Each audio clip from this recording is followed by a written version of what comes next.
I've come to appreciate what Valve has done for the handheld industry ever since I got my hands on my deck over 2 months ago. With an ever-growing library over on Steam that's well over 5,000 playable games at this point, as well as my own personal backlog, I just find it a joy to get my hands on the deck with the very comfortable controls. It's just easy to drain that little 40 watt-hour battery. But beyond that joyful facade is a lurking face of frustration. Today is going to be the first video in a 3-part series where I do a deep dive on the Steam Deck and the balancing act that Valve has to do in order to balance both the performance, the battery life, as well as the user experience. And beginning our journey, we're going to be revisiting a good old friend of the channel, FSR. Let's begin. For the uninitiated, FSR stands for FidelityFX Super Resolution.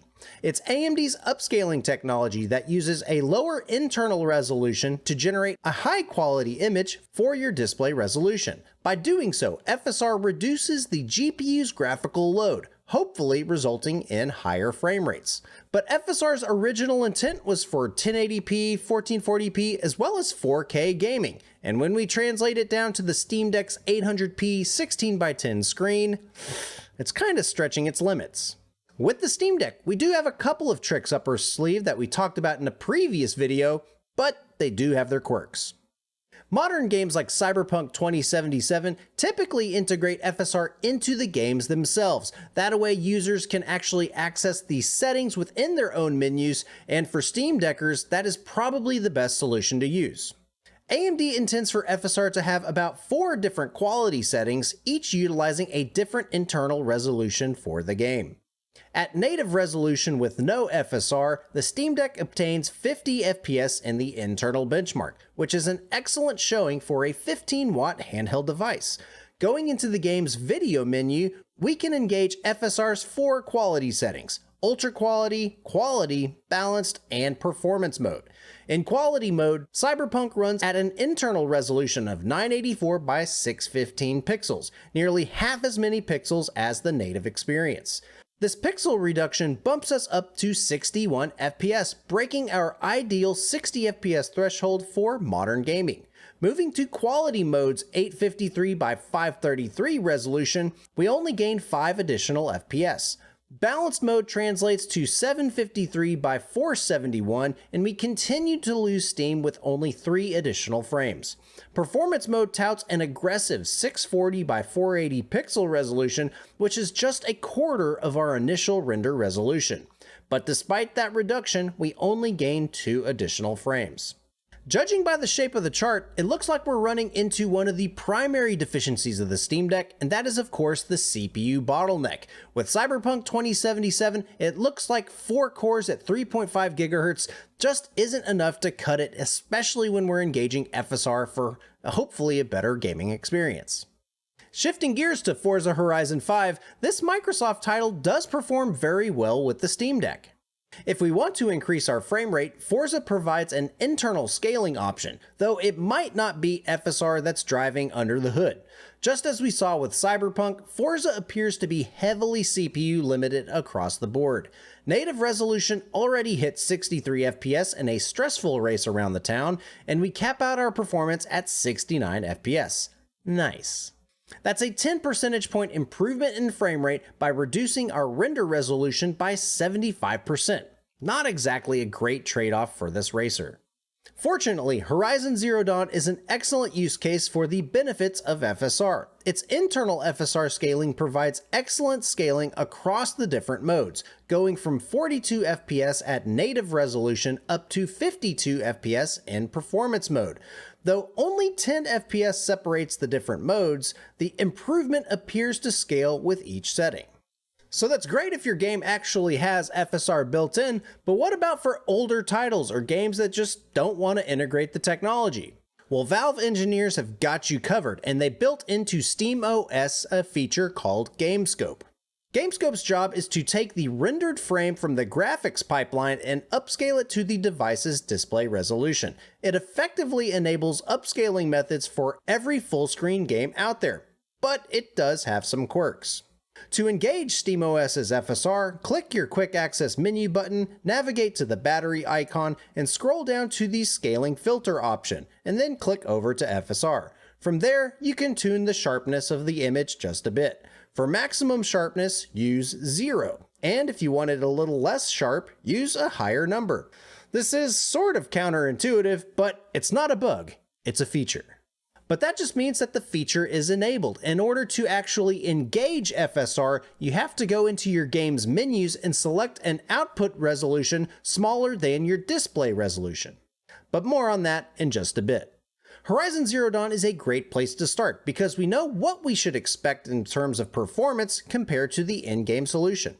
At 800p, we still get that 42 FPS as expected, and if we go to 1152 by 720p, we get an improvement up to 46 FPS.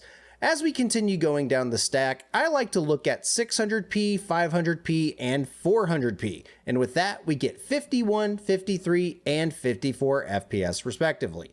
Doom Eternal is another game that already plays very well on the Steam Deck, and lucky for us, the developers at id Software did a phenomenal job allowing us access to resolutions below 800p, as well as enabling dynamic resolution scaling as a super sweet cherry on top. At 800p, we're almost able to get a solid 68 FPS experience with the medium detail setting. And if we click our resolution to 1152 by 720p, we're able to cross that threshold. Going over to 600p, we're able to increase our frame rate by 10 FPS up to 72. Going down to 500p, we get an additional 7 frames, and we bottom out our resolutions at 480p, getting us up to 81 FPS. So clearly plenty of margin to rip and tear some demons, but as we know with Doom Eternal, it gets pretty hectic, so I imagine these numbers to shift down just a bit. Wolfenstein Youngblood is another game developed by id Software that was pretty popular for a benchmark a few years back, but I had to include it in this video because sometimes Gamescope does bite us in the butt. Here in this video, we're running at native 800p resolution at medium detail settings, and what you'll know is it looks like we have VSync enabled, when in fact we don't have that feature enabled, and if we push the quick access menu button, our frame rate jumps up quite a bit. So clearly Gamescope is not in its fully final form, and I really hope that Plagman and the rest of the developers are able to fix this bug. But looking past that bug, if we look at 16:9 aspect ratios with 720p, we're already above 66 FPS with the high detail settings, so again, plenty of margin for high frame rate gaming. If we drop down to 576p, we go up to 85 FPS, so lots of room to spare. Of course, as we go down the resolutions, we see excellent scaling across the board, showing that this game is really well optimized for a graphics solution. The last game I wanted to take a look at, and the big question I wanted to answer, is can the Steam Deck run Crysis? Well, Crysis Remastered in this case. I rewatched the Digital Foundry video and they did an excellent job of analyzing the quality settings as well as some recommended settings, but they didn't talk anything about FSR. With the medium detail settings at native resolutions, we are just below 50 FPS, and if we just go one tick below to 1152 by 720p, we're able to get 53 FPS. If you want to go down to 600p, you're able to get that coveted 60 FPS experience, and if you're willing to take a dip in your quality, more on that in just a second, if you go down to 500p, you're going to be able to get that sweet 70 FPS. Crysis is a really good looking game, even if you drop down to the low quality settings, and at native resolutions, we are already able to achieve 60 FPS. Again, going down to 1152 by 720p, we gain an additional 10% going up to 66 FPS, 600p goes up to 76 FPS, and 500p goes right up to 85. So Crysis shows some really good graphical scaling when it comes to FSR and the lower render resolutions. At first glance, it looks like the performance of the Steam Deck is actually really good, especially for some of these high frame rate first-person shooters.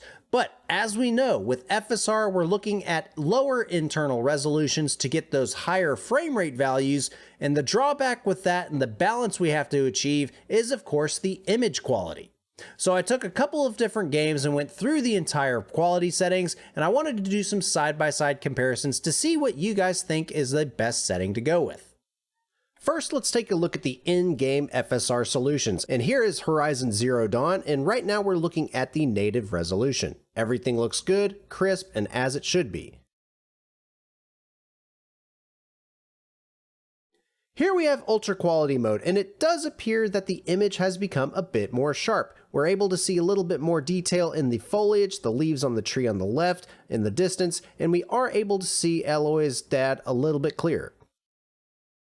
Going into the quality mode, I actually find this to be more similar to the native resolution, and with the additional FPS bump, I think quality is the ideal setting to run in-game FSR. Now we're in balanced mode, and we start to see a little bit of the additional blur. All of the detail is pretty much lost in Aloy's character model, as well as the distant foliage, and we're starting to see some artifacting from the grass. Now, if you can't tell the difference with the performance mode, this is definitely not recommended. Now we see extreme shimmering across all of the different models, and Aloy's dad looks like a huge blob.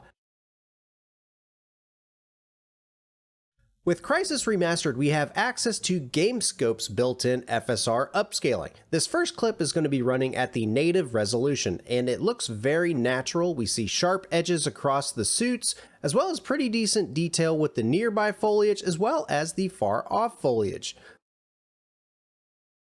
As we get into the action sequence here, it's really difficult to tell the difference in the quality.